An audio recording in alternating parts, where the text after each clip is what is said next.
Hola a todos, mi nombre es Brenda Giagante y estoy a cargo del Servicio de Neurociencias del Hospital de Alta Complejidad de El Cruce y soy miembro de la Universidad Arturo Jaureche y del Hospital Rodolfo Rossi de La Plata. En primer término, quiero agradecer ser parte de este curso de actualización en epilepsia para enfermería. Muchas gracias a la comisión directiva de la Liga de Epilepsia, de la cual soy parte. Bueno, el tema de esta charla es pruebas diagnósticas en epilepsia. Y de lo que vamos a hablar en este rato es de neurofisiología, específicamente de electroencefalografía, video EG y algo de estéreo EG, las neuroimágenes como parte de los estudios complementarios y el análisis de laboratorio. Creo que es muy importante la posibilidad de que los enfermeros sean los destinatarios de este curso porque tienen un rol fundamental en la atención de pacientes con epilepsia y la posibilidad de ser parte de los estudios complementarios, ¿sí? Por ejemplo, en la primera unidad de video EG del Hospital Ramos Mejía de la Ciudad de Buenos Aires, quienes hacían los video EG eran enfermeros formados en neurofisiología, por lo cual creo que es muy importante poder dirigirnos a ustedes y que tengan este tipo de formación. Y en primer momento vamos a hablar de electroencefalografía. ¿Sí? ¿Qué es un electroencefalograma? Un electroencefalograma es un estudio que tiene la posibilidad de medir la actividad eléctrica del cerebro, que es generada por neuronas, a través de la colocación de electrodos. Estos electrodos son los que están acá en la foto. Son electrodos que se adhieren con una pasta conductora al cuero cabelludo del paciente y los estudios se realizan utilizando un número variable de electrodos de registro simultáneo, siguiendo un sistema internacional de colocación que se llama sistema 10-20 con la posibilidad de agregar más electrodos y es el sistema 10-10. ¿Sí? El estudio de electroencefalografía dura entre 20 y 30 minutos y con este estudio podemos tener una visión general de lo que es la actividad cerebral del paciente en ese preciso momento. Se pueden realizar electroencefalogramas más prolongados que este tiempo, ¿sí? Y que incluyan vigilia y sueño, y esto nos va a dar la posibilidad de aumentar las chances de registrar algún tipo de actividad patológica, sobre todo en pacientes que tengan crisis durante el sueño o al despertar, ¿sí? Entonces nos aumenta el rédito diagnóstico del estudio. El electro registra diferentes tipos de actividad. Hay una actividad que es normal, como el electrocardiograma, ¿sí? Y esta actividad normal tiene una localización y una frecuencia precisa, con lo cual uno al observarla dice, bueno, esto es un trazado organizado porque se ve determinada actividad en las regiones anteriores, determinada actividad en las regiones posteriores. Y en el caso de personas con epilepsia, nos permite detectar alteraciones que son específicas y que están asociadas a las crisis de epilepsia, como la actividad de espigas, los complejos de espiga honda o punta honda, que son característicos de ciertos tipos de epilepsia. ¿Para qué nos sirve el electroencefalograma? En primer instancia para diagnóstico, ¿sí? Y específicamente en el diagnóstico de epilepsia. El electroencefalograma nos va a permitir identificar y clasificar los diferentes tipos de crisis de acuerdo a los hallazgos a nivel eléctrico, nos permite evaluar las características de las crisis y también diferenciar entre crisis epilépticas y otros eventos paroxísticos no epilépticos. También nos permite monitorizar el tratamiento, evaluar la respuesta a los fármacos anticrisis, hacer monitoreo en terapia intensiva en pacientes que estén en estado de mal epiléptico o estatus epiléptico o que presenten deterioro de conciencia, ¿sí? Nos permite hacer diagnóstico y seguimiento. y por otro lado nos permite estudiar pacientes que estén con algún tipo de alteración del estado de conciencia, ¿sí? Ya sea coma, episodios confusionales, pérdida de conciencia, porque nos va a discriminar, nos ayuda a discriminar la situación del paciente en ese momento. También nos permite hacer diagnósticos diferenciales con trastornos del sueño, ¿sí? Y esto es muy importante y muy útil en pacientes que tienen episodios nocturnos y hacer diagnóstico diferencial entre crisis de epilepsia nocturna o trastornos del sueño. Ahí el electroencefalograma tiene una técnica, como todos los estudios complementarios, y se requiere cierta preparación para que uno pueda realizar el estudio en forma adecuada, ¿sí? Para colocar los electrodos, que es lo que está haciendo el profesional con el paciente en el cual está colocando, los electrodos tienen que concurrir con el cabello limpio y seco, sin geles, y esto nos va a permitir que la adherencia del electrodo sea la adecuada y no es necesario modificar el tratamiento que recibe el paciente para un electroencefalograma común. Ya vamos a ver más adelante que para otro tipo de estudios neurofisiológicos sí se modifica el tratamiento que recibe. Los electrodos se colocan o se adhieren con una pasta conductora y después sobre el electrodo se pone o una gasa o un papel que nos permite fijar mejor ese electrodo al cuero cabelludo y como hoy les mencionaba se sigue el sistema internacional 10-20 para la colocación de los mismos y esto nos va a asegurar una cobertura completa de las diferentes regiones del cerebro. Y ahora vamos a ver cómo la fotoestimulación genera en esta paciente con un cuadro de ausencia juvenil es una actividad de espiga onda 3 Hz generalizada, 3.5 Hz. Lo mismo ocurre a 22 Hz y lo mismo ocurre durante la hiperventilación, ¿sí? Que la paciente se angustia un poco en este caso porque siente parestesias periorales y en las manos, entonces se angustia, pero fíjense acá la actividad de espiga onda que genera. Se está terminando la hiperventilación y ahora comienza estaba hiperventilando ya la paciente y me avisa que se siente algo mal, yo estaba cerquita y acá tiene una actividad de espiga onda generalizada durante la hiperventilación. Y ahora pasamos al video EG. ¿Qué es el video EG? El video EG es el monitoreo prolongado o registro simultáneo de la actividad de electroencefalografía con la filmación o video del paciente. ¿Sí? El objetivo del estudio es correlacionar las manifestaciones clínicas que tiene el paciente con la actividad eléctrica cerebral en ese preciso momento.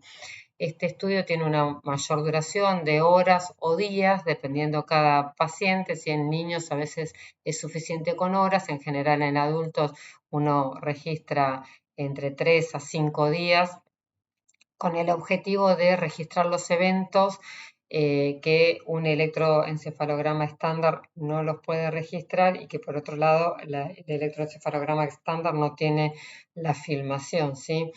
Este estudio se utiliza sobre todo para tratar de identificar el área de origen de las crisis o lo que se llama zona epileptógena en aquellos pacientes que no responden al tratamiento anticrisis con el objetivo de evaluar la posibilidad de cirugía de la epilepsia. Otras indicaciones son para realizar diagnóstico diferencial con eventos paroxísticos no epilépticos o para cuantificar el número de crisis o episodios en aquellos pacientes que tengan crisis que sean muy sutiles o que ocurran durante el sueño y que puedan pasar desapercibidos, ¿sí? Eso sobre todo en niños. Estas fotos son de nuestra unidad de video de este es el área de monitoreo de los técnicos. Acá hay una habitación, del otro lado hay otra habitación y enfrente de esta unidad, de esta isla de técnicos, hay otra habitación para niños. Y esto es de nuestro hospital del Cruce. Hay consideraciones a tener en cuenta previo a la realización del video EG, ¿sí?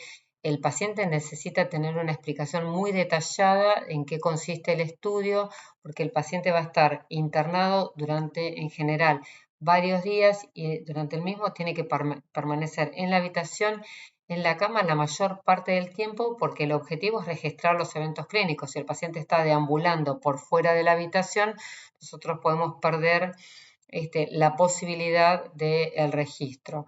En general, durante la internación se reduce la medicación anticrisis para favorecer el registro de las mismas y hay que tener en cuenta que esto puede predisponer a que el paciente tenga crisis más intensas, no habituales, por lo cual se requiere que el paciente esté internado en un lugar que tenga la posibilidad, si fuera necesario, de un traslado a terapia intensiva. La verdad que esa situación es excepcional. Nosotros en más de 10 años que estamos en el Hospital El Cruce, solo nos ocurrió una vez que el paciente comenzó con crisis subinterantes y requirió de un monitoreo más intenso, pero que se dio por completo con la medicación.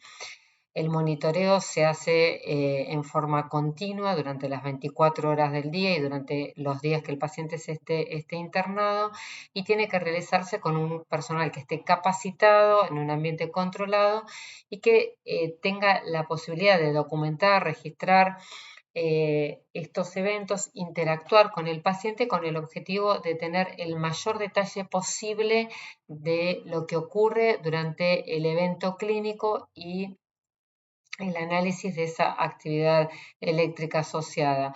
Durante las crisis es fundamental la interacción que el personal a cargo del estudio realiza con el paciente, porque a partir de ese interrogatorio, de esa interacción, se obtienen datos que son fundamentales en el momento del análisis, ¿sí? Ver qué fue lo que el paciente sintió, si tuvo algún tipo de aviso antes de que ocurra el evento, si tiene o no lenguaje en ese momento, si ese lenguaje es adecuado, si puede interactuar con el medio o no, si tiene algún déficit motor, e ir relatando lo que ocurre con el paciente durante el episodio para el posterior análisis adecuado del evento clínico. Para esto es fundamental tener una adecuada comunicación y contención por parte de todo el equipo que está involucrado en el estudio de video EG, ¿sí? Piensen que para el paciente y el familiar que está acompañando es un momento de tensión cuando la persona tiene una crisis, entonces hay que estar muy atento y conteniendo todo el tiempo a los pacientes que se están realizando el estudio.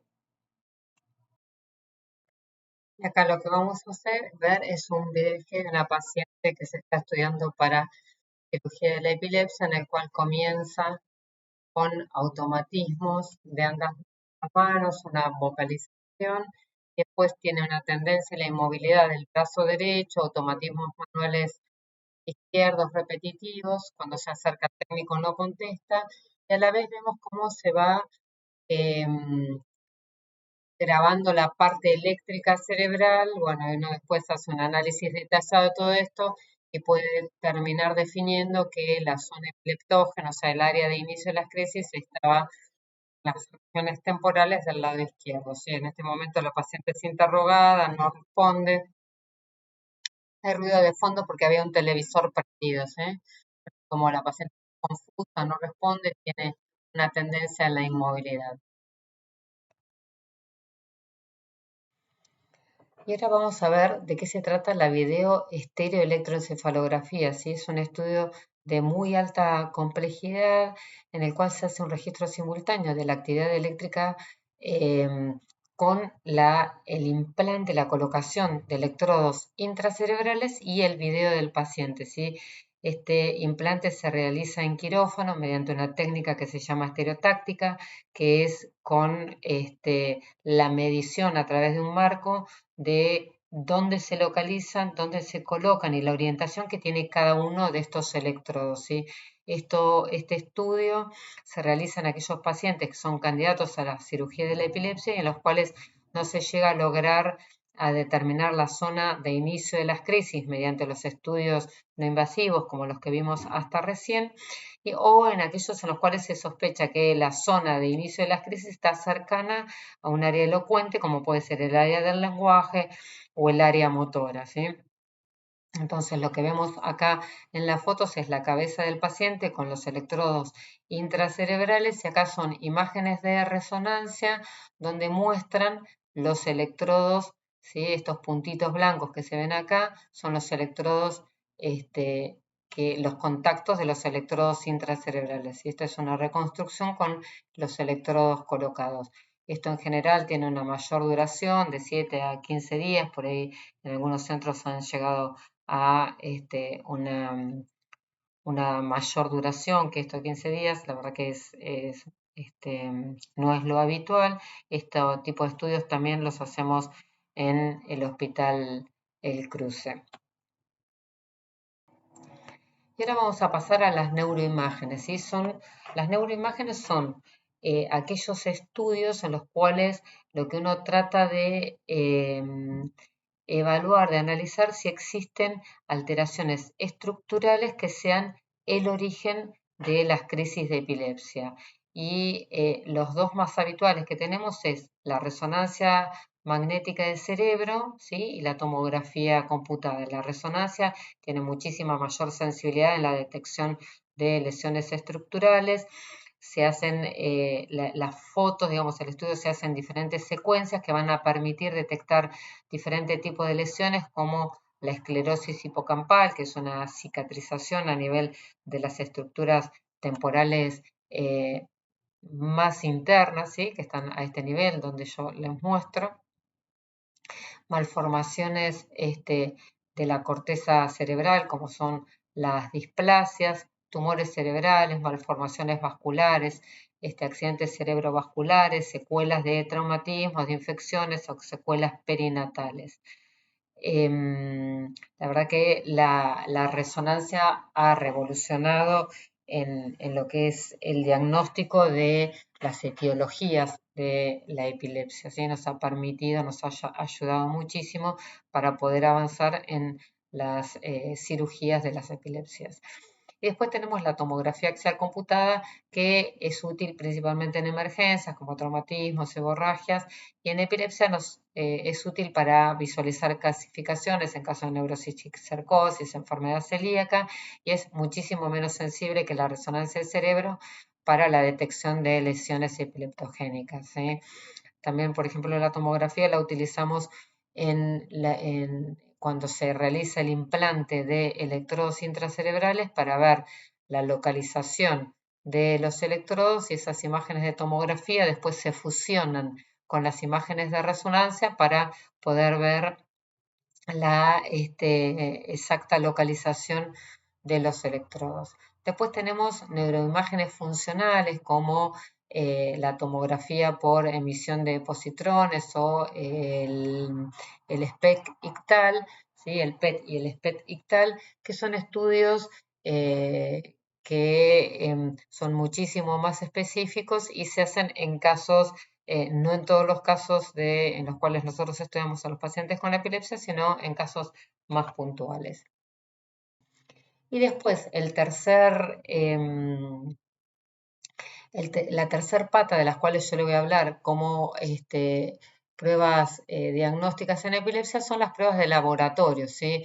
Son los análisis generales de sangre que van a contribuir a descartar trastornos metabólicos, desequilibrios hidroelectrolíticos, causas genéticas, infecciosas. También nos sirve para monitorizar los niveles de fármacos en sangre y para descartar causas tóxicas como causas de crisis convulsivas. ¿Sí? Estos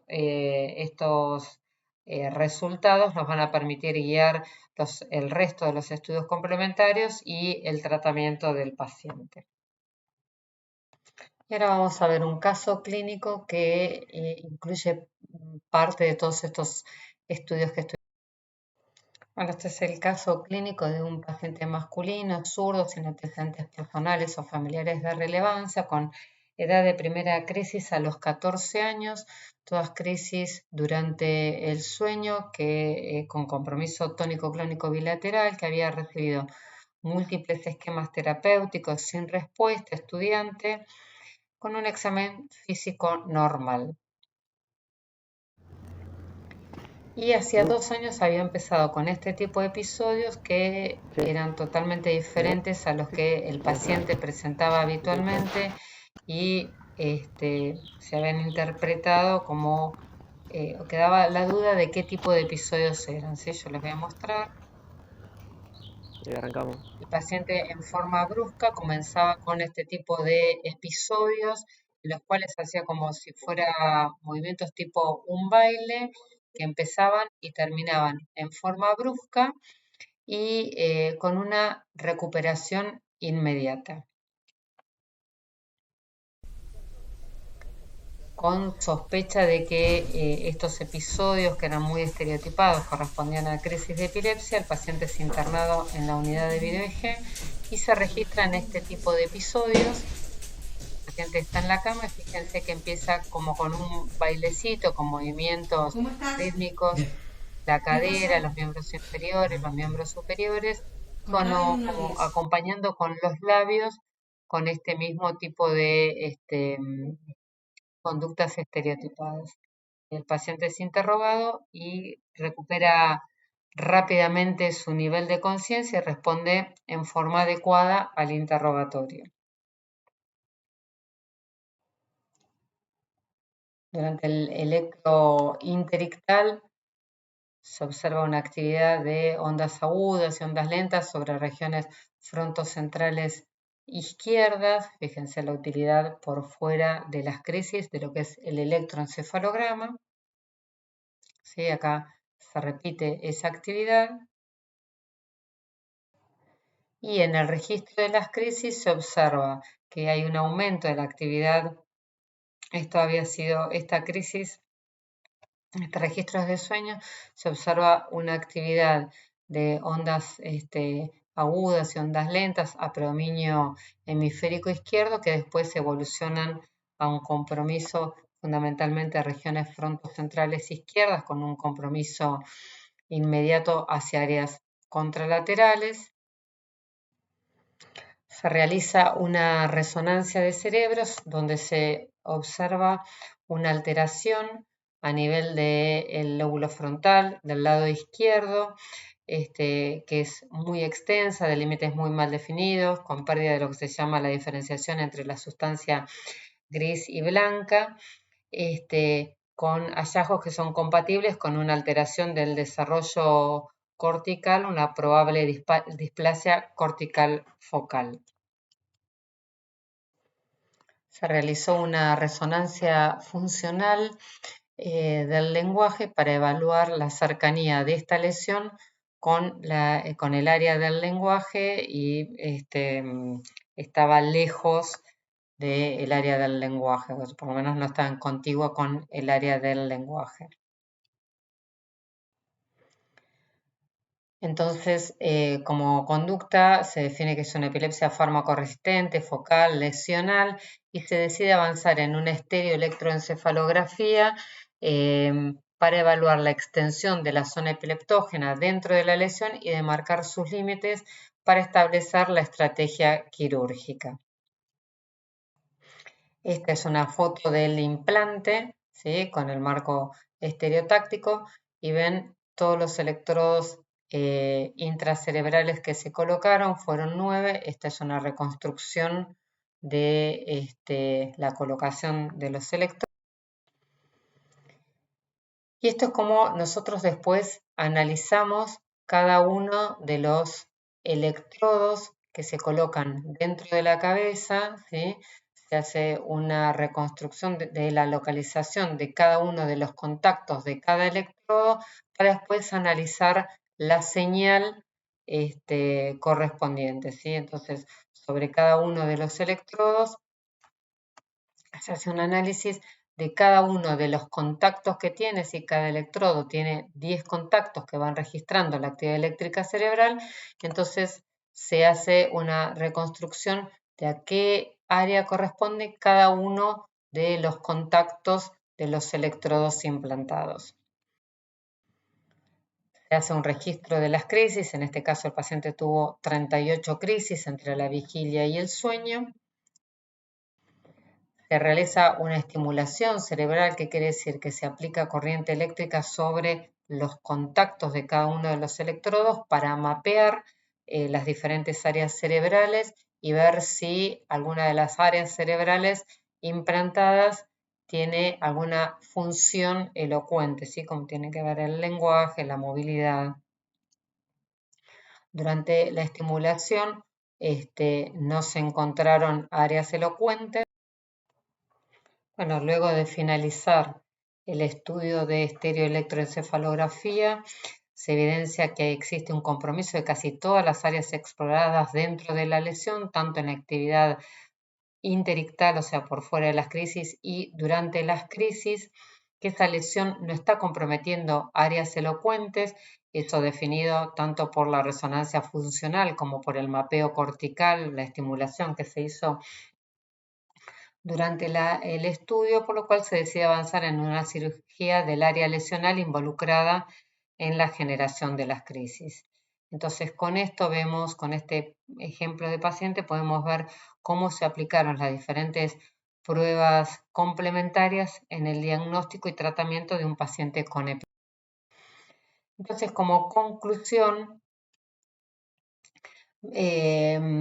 sabemos que el diagnóstico de epilepsia es clínico y que numerosos estudios complementarios contribuyen con el diagnóstico y con el tratamiento. El electroencefalograma y video EEG tienen gran relevancia dependiendo cada caso clínico.